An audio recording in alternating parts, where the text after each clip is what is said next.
Nesse vídeo eu vou contar um pouco da história da educação dos surdos. Eu sou Ricardo Natividade, pedagogo, pai de primeira viagem e me empolgo muito falando desse assunto. Está começando o Paizão Total.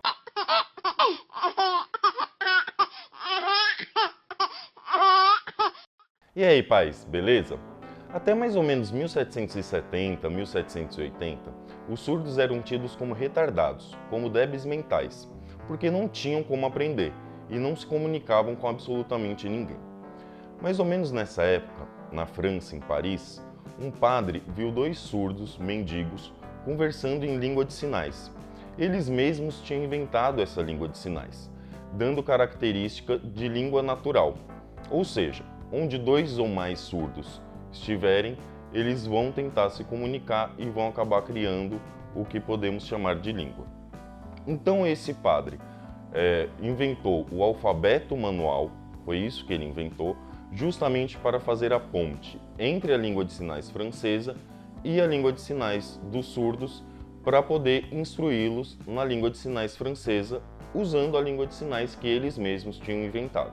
Então começou a educação dos surdos propriamente dita. Então, com o passar dos anos, foram criando professores surdos, foi criando uma língua, uma identidade, uma cultura própria, voltada para os surdos.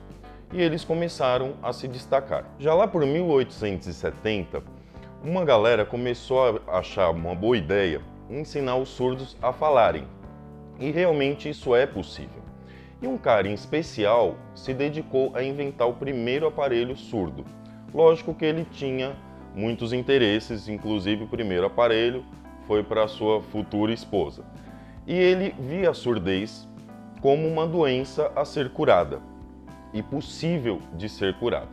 Aqui cabe um parênteses que o melhor aparelho auditivo que temos hoje, que é o implante coclear, ele dá a capacidade da pessoa escutar basicamente como a gente escuta falando ao celular. Ou seja, quando a gente liga para alguém no shopping, agora essa época de fim de ano, Natal é ótimo para isso. Liga para alguém no shopping, basicamente não dá para conversar com essa pessoa, porque o barulho de onde ela está é muito mais alto do que ela mesma consegue escutar. Então é assim que eles escutam, absolutamente deficiente. Então não tem nada a ver com usar óculos, por exemplo. O aparelho auditivo não tira toda a deficiência auditiva. Voltando a 1780, houve um congresso para discutir os rumos da educação dos surdos. E esse cara que inventou o aparelho surdo e tinha essa visão da surdez, impôs todo o seu nome nesse congresso. Os surdos e os professores surdos e quem participava da comunidade surda não teve nenhuma possibilidade de argumentação ou de manifestação, eles foram excluídos do processo e em 1880 foi instituído então a modalidade oralista de educação, o oralismo.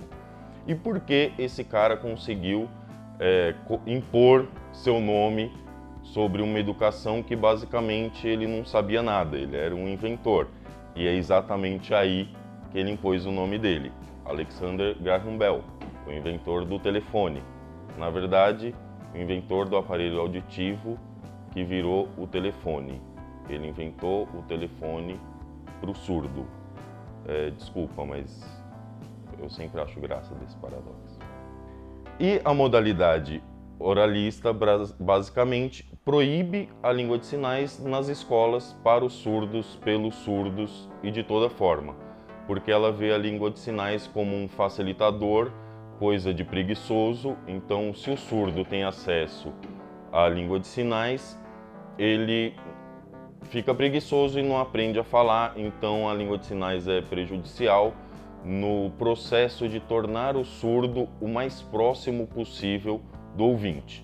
É a visão normativa, normalista, tentar curar o surdo, tentar trazê-lo para o mundo do ouvinte e fazê-lo o mais próximo possível, seja disfarçando, seja lendo lábio, seja do modo que for, tentar colocá-lo na caixinha padrão, que é enxergar, andar, escutar, ter paladar, olfato, tudo funcionando muito bem. Então, é comparável com a teoria behaviorista da educação, né? Colocar todo mundo no padrão, quem sai do padrão, a gente tem que fazer de tudo para encaixar nesse padrão. E o que aconteceu nessa modalidade do oralismo foi uma coisa absolutamente fantástica, porque quem estudava era tanto os filhos surdos de pais surdos, né, que vinham daquela educação da língua de sinais e aprendiam a língua de sinais em casa e tudo mais, como os filhos surdos de pais ouvintes, que tinham a língua oral dentro de casa o tempo inteiro e só tinham acesso a ela porque os médicos e toda a comunidade ali orientava a não deixar ter contato com a língua de sinais. Então, é fácil deduzir quem teve melhor desempenho, né? Os filhos de pais surdos ou os filhos de pais ouvintes? É lógico que os filhos de pais surdos. Estranhou, né? Mas por quê? Os filhos de pais surdos aprendiam a língua de sinais, tinham uma língua, sabiam o que era carro, o que era bicicleta, o que era o mundo, tiveram todas as experiências de uma criança normal, mas em língua de sinais. E quando chegavam na escola, estavam aprendendo uma segunda língua. Então, eles estavam aprendendo a falar, mas não precisavam aprender o significado do que eles estavam falando. Eles sabiam que era carro, só precisavam aprender a vocalizar carro. Os filhos de pais ouvintes chegavam na escola, lá pelos 6, 7 anos, absolutamente sem conhecimento nenhum, porque eles não se comunicavam com ninguém, não tinham língua de sinais, não tinham instrução, não conseguiam escutar, os gestos eram proibidos, então eles chegavam lá absolutamente viajando. Então, chegamos à segunda teoria, que é a comunicação total, que é a brilhante ideia de, já que o oralismo funciona para os surdos, vamos começar a usar os sinais junto com as palavras, com a língua oral. Então, passa a ser aceito todo tipo de facilitador, gesto, sinais. Então, começa-se, né, no Brasil, como é o português, a gente chama de português sinalizado, nos Estados Unidos, o inglês sinalizado. Então, você fala o português normal com os sinais equivalentes aos sinais da língua de sinais.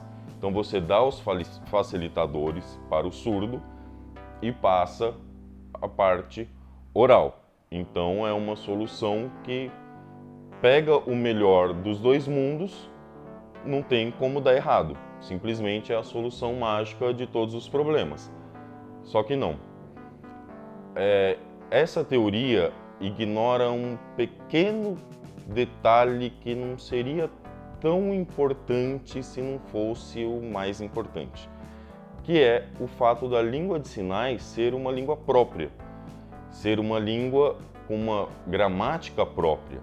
Se a gramática do português é tão diferente da gramática do inglês, não dá para só trocar as palavras e fazer sentido, a língua de sinais é em uma outra modalidade, é numa modalidade visual, gestual, e tem todas as características de uma língua de sinais. Então, a gramática da língua oral não faz sentido na língua de sinais. Então, por mais que a gente faça os sinais visualmente, a gente não dá sentido à frase, né? Então, muitos ouvintes ainda cometem esse erro hoje, acham que é só aprender os sinais e estar falando língua de sinais. Então, assim, falar português enquanto fala língua de sinais, ou você está fazendo português sinalizado, não é língua de sinais, você não pode falar que sabe língua de sinais, ou você é absolutamente inumano, porque é a mesma coisa que falar português e escrever inglês. O cérebro não tem capacidade para processar essas duas informações ao mesmo tempo, é absolutamente impossível. Então chegamos de fato ao bilinguismo. O bilinguismo tem o português como muito importante, principalmente a modalidade escrita, né? As línguas de sinais não têm modalidade escrita, por mais que tenham tentado transpor visualmente no papel, né, alguns dicionários, algumas formas, não dá para chamar isso ainda de escrita. Então, o português escrito é absolutamente importante. A modalidade, né, o oralismo, a terapia de oralização fica em segundo plano e totalmente opcional, e se instrui o surdo em língua de sinais propriamente dito. Desde o nascimento, já começa-se a ensinar a língua de sinais para o surdo, para ele ter um desenvolvimento compatível com o ouvinte, que é assim que o ouvinte se desenvolve. Ele nasce, tem contato com a língua oral e vai crescendo, vai aprendendo a falar aquela língua, e ele vai conectando isso ao pensamento e vai criando formas de ter o pensamento generalizante. Aí a gente já cai no Vygotsky, e se eu for falar dos dois juntos eu vou me empolgar demais, vai ficar para um outro vídeo. Mas é assim que o ouvinte chega de fato ao desenvolvimento psicológico superior e final, né? Se é que a gente termina um dia de desenvolver o nosso cérebro. Então, o surdo também precisa dessa língua de sinais desde o nascimento para poder ter acesso à educação de fato, né? O oralismo puro, ele perde muito tempo ensinando o surdo a falar e não dá tempo de instruí-lo propriamente dito. Não dá tempo de ensinar matemática, português, ciências, geografia, porque o cara está aprendendo a falar. E um aspecto muito importante do bilinguismo, que eu vou deixar para outro vídeo, para esse aqui não ficar gigante, será logo o próximo vídeo, é a cultura surda, a identidade surda, o querer ser surdo, gostar de ser surdo, né? A cultura surda, a comunidade surda, né? Então, no próximo vídeo eu vou falar dessa comunidade que muitos acham que é fechada, que os ouvintes não são bem-vindos, que são, né, totalmente, né, os Illuminatis da cultura surda. Então, no próximo vídeo eu vou focar principalmente no bilinguismo e mostrar por que ele é tão importante na educação dos surdos.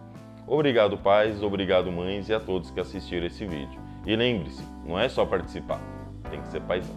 Beijo, tchau!